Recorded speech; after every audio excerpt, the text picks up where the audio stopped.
Hadirin wa rahmatullah. Betulkah kiamat ini telah dekat? Ya. Rasulullah sekali lagi telah menyatakan dalam sebuah hadisnya, bu'istu ana wa saha kahatain. Jarak diutusnya aku dengan kejadian kiamat seperti jari tengah dan jari telunjuk. Beliau agak merenggangkan sedikit. Ini 14 abad yang lalu. Lalu bagaimana dengan kita? Ya, kita tentu berada di pintu gerbang kiamat. Saya yakin kita berada di pintu gerbang kiamat. Semua tanda-tanda yang Rasulullah sampaikan tentang kita berada di pintu gerbang kiamat sudah Rasulullah jelaskan dan terbukti hari ini terjadi. Apa saja? Yang pertama, ya, Rasulullah mengatakan dalam hadisnya, baina yaday sa'ah, di pintu gerbang kiamat sinina khawadi'atan, akan muncul tahun-tahun penuh dengan tipu daya dan tipu muslihat. Indikasi ciri kalau kita berada di pintu gerbang kiamat adalah yukadzabu fiha shadiq. Orang-orang yang jujur didustakan, orang-orang yang berkata benar dibohongi. Mereka ditangkap, dipenjara, dipersekusi, dinodai, bahkan dibunuh. Dan sebaliknya ketika orang yang benar berkata jujur didustakan, dibohongi, maka pendusta pembohong dibenarkan. Ya. Masalah itu yang kedua. Dan indikator yang ketiga dari pintu gerbang kiamat telah terbuka adalah wa yu'tamanu fil kha'in. Para pengkhianat diangkat menjadi pemimpin, penguasa, pejabat. Ya. Itu 3 indikator kalau kita berada di pintu gerbang kiamat. Pertanyaannya, dari 3 tanda tadi, mana yang belum terjadi? Orang yang berkata benar, yang berkata jujur didustakan, sudah terjadi? Sudah. Di mana? Para pendusta, para pembohong, para pembual dibenarkan, sudah terjadi? Sudah. Di mana, Mas? Yang ketiga, para pengkhianat diangkat menjadi pemimpin, penguasa satu bangsa, satu kaum, diangkat menjadi pejabat. Sudah terjadi? Di mana, Mbak? Insyaallah. Kalau itu semua sudah terjadi, berarti betul kita berada di pintu gerbang kiamat. Yang kedua, Rasul masih mengatakan baina desa, di pintu gerbang kiamat la ayamun, akan muncul hari demi hari. Kalau tadi skalanya tahun, sekarang skalanya hari. Di mana di hari-hari itu pun akan muncul 3 hal.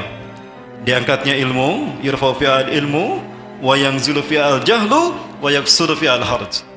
Diangkatnya ilmu dari muka bumi. Allah mengangkat ilmu dari muka bumi adalah dengan diwafatkannya para ulama. Inna Allah la yarfa'ul ilma minad dunya irtifa'an aw intiza'an mubasharatan. Sesungguhnya Allah tidak mengangkat ilmu dari muka bumi dicabut begitu saja. Lakin Allah yarfa'ul ilma minad dunya biqaddil ulama. Allah mencabut ilmu dari muka bumi adalah dengan wafatnya para ulama-ulama yang lurus, ulama-ulama yang sesuai dengan Quran Sunnah, yang ada dalam manhaj nubuwah. Dibunuh, diwafatkan, dibunuh karakternya, dipersekusi dan segala macamnya. Ini pun sama. Maka ketika ulama-ulama yang lurus banyak yang wafat, dibunuh, bahkan dipersekusi, maka yang muncul di tengah-tengah umat adalah ulama-ulama yang yang Rasulullah SAW gambarkan dalam hadis Huzaifah ibn Yaman. Ciri-ciri mereka, yahduna bi ghairi hadi wastanuna bi ghairi sunnati. Mereka memberikan petunjuk bukan dengan Quran, bukan dengan petunjukku, Quran. Wa yastanuna bi ghairi sunnati, dan mereka memberikan sunnah bukan dengan sunnahku. Ya, itu ciri-ciri mereka. Maka ketika ulama-ulama seperti ini yang muncul, yang memberikan petunjuk bukan dengan Quran tapi dengan ra'yu mereka, memberikan sunnah bukan dengan sunnah Rasulullah SAW, maka yang terjadi adalah kejahilian di muka bumi. Bayang zulufi al-jahlu. Orang berbuat tidak memperhitungkan hak dan batil, tidak berpikir pahala dan dosa, tapi sesuai dengan hawa nafsu. Dan yang ketiga, wa yaksuru fi al-haraj, dan banyaknya al-haraj di mana-mana. Para sahabat bertanya, wa ma huwa al-harju ya Rasulullah? Apakah al-haraj itu ya Rasulullah? Al-harju huwa al-qatlu, pembantaian. Bismillahirrahmanirrahim. 3 hal ini juga sudah terjadi kan? Sudah terjadi. Ini menunjukkan kita benar-benar berada di pintu gerbang kiamat. Berikutnya kita lihat sebuah hadis dari Rasulullah SAW. Dan ini terkait dengan percakapan Rasulullah dengan seseorang yang menjadi tamu beliau suatu hari. Umar bin Khattab menyampaikan hadis ini. Ini ada di dalam Sahih Muslim, ya, dalam Kitabul Iman kalau tidak salah. Hadis yang pertama, Umar bin Khattab berkata, bainama nahnu 'inda Rasulillah sallallahu alaihi wasallam julusan. Ketika kami berada bersama Rasulullah SAW dalam satu majelis, ittala alaina rajulun, tiba-tiba muncul kepada kami seorang laki-laki, syadidu sawadi sya'ab, hitam mengkilau rambutnya. Para sahabat kagum dengan kehadirannya.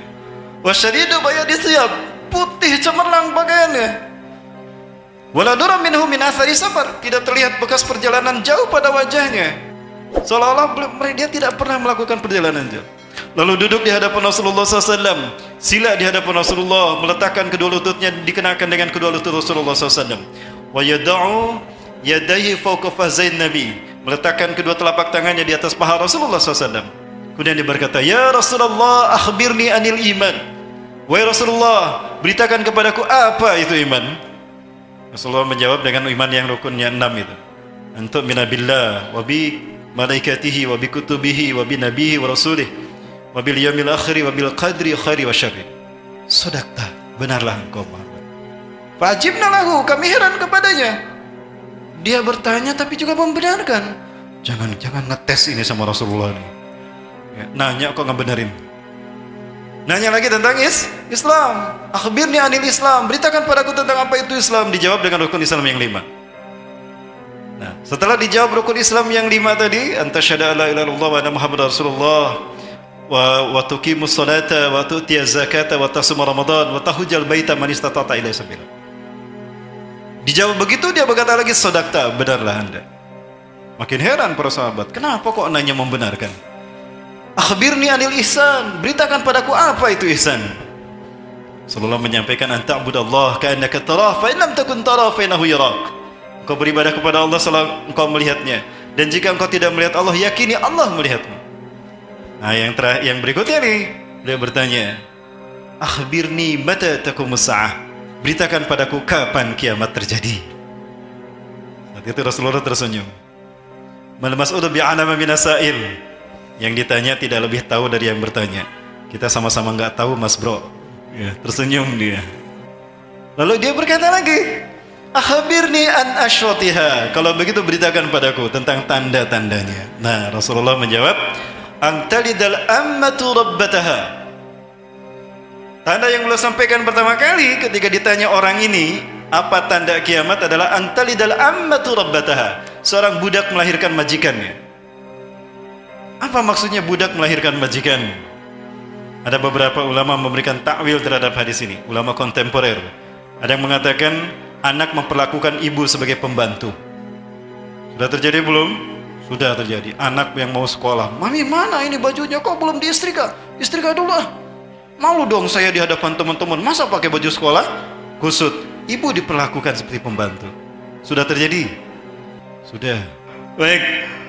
Ada juga menakwilkan budak melahir majikan ini adalah, kita lihat mereka para TKW yang ada di luar negeri, mereka mengandung anak dari majikannya karena mereka didodai oleh majikannya, sehingga mereka mengandung hamil dari majikannya, maka lahirlah anak-anak majikan dari para budak. Ada juga mengatakan demikian, dan ini sudah terjadi. Itu tadi yang Rasulullah sebutkan pertama. Kemudian yang berikutnya, wa tara ra'al ghanam al-masakin hufatan yaskununa fi uratan yaskununa fi makanin murtafi' wa hum yatatawwaluna fil bunyan hatta 'ala fawqal jabal. Engkau akan melihat para pengembala kambing yang miskin, telanjang kaki, telanjang badan. Mereka mengembalakan kambing, mereka akan tinggal di gedung-gedung bertingkat, dan mereka akan berlomba-lomba mendirikan bangunan hingga tinggi mengalahkan tingginya gunung. Sudah terjadi belum yang satu ini? Sudah juga. Di mana? Di Arab Saudi. Berapa Allah? Ini adalah Mekah zaman dulu, di zaman Nabi Ibrahim. Gambarannya seperti ini. Wadin ghairu dzi zar'in inda baitikal muharram. Satu lembah yang tidak ada kehidupan sama sekali. Tidak ada seekor rumput pun. Tidak ada air setetes pun. Susah di sana. Inilah lembah Arab dulu, Mekah zaman dulu. Ya. Dan ini gambaran Mekah di zaman Rasulullah SAW. Sudah mulai ada bangunan, sudah mulai ada Ka'bah tinggi, dan gedung-gedung juga sudah ada, namun tidak setinggi apa yang tadi disebutkan Rasulullah SAW di akhir zaman nanti. Dan ini Mekah hari ini, gambaran Mekah yang seperti dijelaskan oleh Rasulullah SAW. Para pengembala kambing yang dulu mereka miskin, telanjang dada, tanpa alas kaki, mereka sekarang tinggal di gedung-gedung bertingkat. Mereka kaya raya. Bahkan mereka berlomba-lomba mendirikan bangunan hingga tinggi mengalahkan tingginya gunung, sekalian. Dan ada yang menarik di sana disebutkan oleh Rasulullah SAW, yaitu bayang-bayang asah menutup Ka'bah. Tanda kiamat telah dekat apabila kamu melihat bangunan yang tinggi, lebih tinggi dari Ka'bah, lebih tinggi dari Masjidil Haram, dan As-Sa'ah di sana menutup Ka'bah. Waktu pertama saya membaca hadis ini, saya kurang begitu paham apa maksud Rasulullah SAW bayang-bayang As-Sa'ah menutup Ka'bah. Begitu berdiri Zamzam Tower, saya baru paham ini yang dimaksudkan oleh Rasulullah SAW.